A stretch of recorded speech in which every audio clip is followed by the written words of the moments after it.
Hoy nos metemos de lleno en una de las etapas más fascinantes y, bueno, seamos sinceros, más incomprendidas de la vida, la adolescencia. Totalmente. No es solo una fase, es una metamorfosis complejísima. Y para analizarla a fondo, contamos con un material de origen muy interesante. Unos apuntes de la Facultad de Lenguas y Educación pensados para formar a futuros profesores. Gente que va a estar ahí en la trinchera, día a día. Exacto. Y nuestra misión es desgranar qué es realmente esta etapa, más allá de los clichés.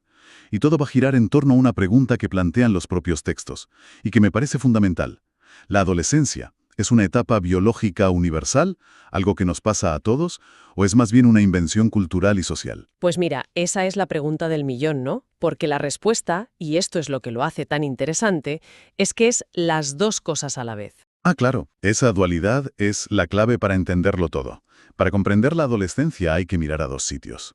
Al reloj biológico, que es universal, y al calendario social, que es una invención. Quizá lo mejor sea empezar por separar esos dos conceptos, que a menudo se confunden. Me parece una idea genial. Empecemos por el principio, por las palabras. ¿Por qué usamos pubertad y adolescencia casi como si fueran lo mismo? Pero, según estos apuntes, son mundos distintos. Completamente distintos. A ver, la pubertad es el hardware, es el proceso biológico, universal, programado en nuestro ADN. Lo físico. Eso es, la maduración física, la revolución hormonal, es algo tangible, medible y, bueno, predecible. La adolescencia, en cambio, es el software, es un concepto mucho más abstracto. Incluye la pubertad, por supuesto, pero le añade toda la dimensión psicológica, emocional y, sobre todo, social. Es un proceso cultural que varía una barbaridad entre sociedades y a lo largo de la historia. O sea que la pubertad le pasaba igual a un chaval en la antigua Roma que a uno de hoy, pero su adolescencia no tenía nada que ver. Exacto. Has dado en el clavo. Y sobre esto las fuentes nos presentan dos visiones clásicas que chocaron totalmente. Por un lado, tenemos a Stanley Hall, a principios del siglo XX, que la veía como una etapa de inevitable estrés y tempestad.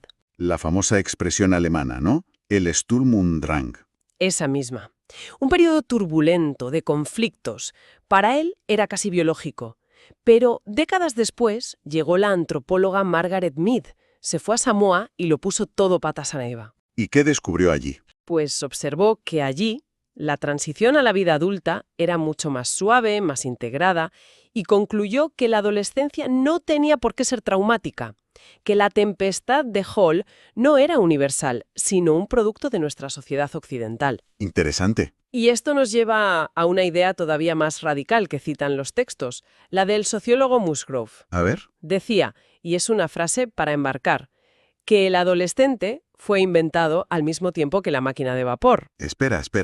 ¿Me estás diciendo que la adolescencia como concepto es un invento de la revolución industrial? Eso es una afirmación muy potente. Pero con mucho fundamento, piénsalo. La sociedad industrial necesitaba mano de obra más cualificada, y eso exigía más formación. Y sobre todo se crearon los sistemas de educación pública obligatoria. Claro, la escuela. Por primera vez en la historia, se sacó a un grupo de edad de las fábricas y del campo y se le metió en una institución creando un espacio vital que antes simplemente no existía. Los historiadores incluso llaman al periodo entre 1890 y 1920 la edad de la adolescencia. Ahí nació esa tierra de nadie entre ser niño y ser adulto. Justo. Las fuentes, de hecho, lo ilustran con un gráfico que es demoledor. Compara la transición a la vida adulta en 1890 y en 1990. Es increíble verlo. En 1890 se dejaba la escuela mucho antes, se empezaba a trabajar casi de inmediato, el matrimonio llegaba pronto, el periodo adolescente era cortísimo, casi un suspiro. Y si miras los datos de 1990, que hoy serían aún más extremos, el periodo de formación se alarga hasta bien entrados los 20. La independencia económica se retrasa. La edad de casarse se pospone. La adolescencia, como construcción social, se ha estirado como un chicle. Y esto ha creado fenómenos nuevos. Los textos hablan, por ejemplo, de la moratoria adolescente. Que es básicamente cuando la sociedad te impide ser independiente, aunque biológicamente ya estés preparado y psicológicamente lo desees. Es una espera forzosa. Y a esto se le suma que viven en lo que se llama un entorno VUCA. VUCA. ¿Qué es eso, exactamente? Es un acrónimo en inglés que define el mundo actual: volátil, incierto, uncertain, complejo y ambiguo. O sea, no solo se alarga la espera, sino que el futuro al que se dirigen es mucho menos predecible. Menudo panorama. De ahí surgen términos nuevos que todos hemos oído: adolescencia tardía, juventud prolongada o incluso ese de adolescencia. Vale, entiendo perfectamente la parte de invento social, pero mi espalda a los 14 años me recuerda que los dolores de crecimiento eran muy, muy reales. Hablemos de esa transformación física, de la pubertad en estado puro, el famoso estirón. El estirón, sí. Ese momento en que parece que crecen por las noches. Y aquí es fundamental entender los tiempos, porque las diferencias entre chicos y chicas son enormes. Y fuente de mucha ansiedad, imagino. Muchísima. En las chicas, el estirón suele empezar de media a los 10 años. En los chicos, todo empieza casi 2 años más tarde, sobre los 12. 2 años de diferencia es un mundo a esas edades. Eso explica por qué en primero de la ESO las chicas suelen ser más altas. Claro. Y la secuencia de cambios también es distinta. En las chicas, el primer signo suele ser el desarrollo de los pechos, luego el vello púbico, y la primera menstruación, la menarquia, es un evento relativamente tardío en el proceso. ¿Y en los chicos? En los chicos, la señal de inicio es el crecimiento de los testículos, luego el pene, el vello. Más tarde llegan la primera eyaculación, la semenarquia, el cambio de voz. Pero es crucial insistir en que estas edades son promedios. La variabilidad es enorme y perfectamente normal. Y en medio de este calendario, las fuentes introducen un dato que a mí me ha dejado pensando. Hablan de la tendencia secular. Es un dato fascinante. La tendencia secular es el hecho, comprobado en todo el mundo desarrollado, de que en los últimos 100 o 150 años la maduración física se ha acelerado. ¿Cómo? Gracias a las mejoras en sanidad y nutrición, los jóvenes de hoy alcanzan la pubertad antes que sus bisabuelos. La edad de la menarquia, por ejemplo, ha bajado varios años. Un momento. A ver si lo he entendido bien. Me estás diciendo que, biológicamente, un chico de 13 años de hoy está más cerca de la adultez física que su bisabuelo a la misma edad, pero socialmente está infinitamente más lejos. Has dado en el clavo. Esa es la gran paradoja de la adolescencia moderna. Los cuerpos maduran antes, pero la sociedad les concede la autonomía mucho más tarde.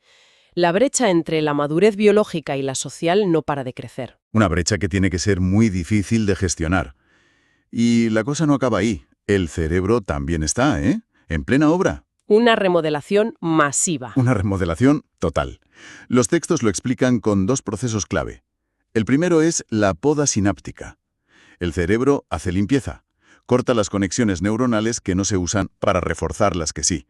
Es como si un jardinero podara un rosal para que las flores principales crezcan más fuertes. Optimiza los recursos, por así decirlo. ¿Y el segundo proceso? Es la mielinización. Las autopistas del cerebro se recubren de mielina, una sustancia grasa que funciona como el aislante de un cable. Hace que la información viaje mucho más rápido. Y lo crucial es que estos procesos no ocurren a la vez en todo el cerebro. Y ahí está la clave del comportamiento adolescente, me imagino. ¿Qué partes maduran antes y cuáles después? Exacto. El sistema límbico, y en especial la amígdala, que es como nuestro centro emocional, madura relativamente pronto. Está a pleno rendimiento. Pero el córtex prefrontal, El director de orquesta, ¿no? eso es, el responsable del autocontrol, de la planificación, esa es la última zona en madurar, bien entrada la veintena. O sea, que tienes un coche con un acelerador potentísimo que serían las emociones, pero el conductor que está al volante todavía está sacándose el carné. Es la analogía perfecta. Tienes un sistema emocional muy reactivo y un sistema de control todavía en desarrollo. Esta combinación explica, más allá de clichés, esa mayor impulsividad o la intensidad con la que viven las emociones. No es que no piensen, es que su cerebro está cableado de otra manera en ese momento. Suena a receta para el desastre, pero tiene que haber una cara B más positiva, ¿no? Sin duda. La implicación educativa de esto es gigantesca. Ese cerebro en remodelación es extremadamente plástico, moldeable. Es una ventana de oportunidad única para el aprendizaje. Las experiencias, buenas y malas, dejan una huella mucho más profunda en esta etapa. La adolescencia es un periodo crítico para educar. Vale, entendido el hardware, el cerebro. Pero ¿cómo se vive todo esto en primera persona? ¿Cuál es el software emocional que corre en ese sistema en plena actualización? Pues el impacto psicológico es muy intenso. Imagina que de repente te cambias la carrocería del coche sin avisar. Hay un periodo de torpeza, de no reconocerse. Y hay dos hitos, la menarquia y la semenarquia, que a menudo generan muchísima ansiedad. Uno pensaría que hoy en día estarían más preparados. Pues los estudios que se citan dicen que no tanto, muchos lo viven con desconcierto, y el problema es especialmente agudo en los chicos con la semenarquía. A diferencia de las chicas, que es un tema más socializado, los chicos declaran haberse sentido confusos, agobiados y sobre todo no haberlo hablado con nadie. ¿Lo viven en soledad? En una soledad total. Todo esto te obliga a reconstruir tu identidad. Los textos hablan de dos conceptos clave, autoconcepto y autoestima. Exacto. El autoconcepto es la imagen que tienes de ti. La autoestima es la valoración que haces de esa imagen. La adolescencia te obliga a mirarte al espejo, literal y figuradamente, y a preguntarte, ¿y ahora quién soy? Y en esa pregunta la imagen corporal es la protagonista. Y aquí, de nuevo, las diferencias de género son muy marcadas. Muchísimo. Por lo general, las chicas suelen salir perdiendo. Su desarrollo natural implica un aumento de la grasa corporal, algo que choca frontalmente con el ideal de delgadez social. En cambio, los chicos suelen sentirse más satisfechos. Su desarrollo va ligado al aumento de la masa muscular, que está muy valorado. Y claro, a todo esto se suma el ritmo de cada uno. Las fuentes nos dan unas citas directas de adolescentes que son tremendamente elocuentes. Por ejemplo, Roberto, de 12 años, dice: «En el vestuario me pongo muy nervioso. Tengo miedo de que alguien se burle de mí porque mi cuerpo no está tan desarrollado». Esa frase, «tengo miedo de que alguien se burle», es el núcleo de la ansiedad social adolescente. El vestuario, la piscina, se convierten en escenarios de juicio público. Es una presión brutal. Y luego está el caso contrario. Rosa, también de 12 años, «No me gustan mis pechos, son demasiado grandes y se ven a kilómetros». O Carmen, de 15, «No soporto mi aspecto físico. Tengo la cara llena de granos. Mi cuerpo es un desastre». Ambas hablan de sentirse demasiado. Demasiado grandes, demasiado visibles. Es la sensación de que tu cuerpo te traiciona, de que no se ajusta a la norma invisible del grupo, que en ese momento es la única que importa. Y por último, Jaime, de 14. «Soy bajo y no lo soporto. Parezco un niño y todo el mundo se mete conmigo, sobre todo los otros chicos. Las chicas tampoco se interesan por mí». Es durísimo. El caso de Jaime ilustra perfectamente lo que los textos llaman la hipótesis de la desviación. La idea es simple. Quienes más se desvían de la norma del grupo son los que corren mayor riesgo de problemas de ajuste. Y esos son, precisamente, las chicas que maduran muy pronto, como Rosa, y las chicas que maduran muy tarde, como Jaime. Todo esto nos lleva directamente a la autoestima. La solución popular parece ser decirles constantemente lo geniales que son, pero las fuentes lanzan una advertencia muy seria sobre esto.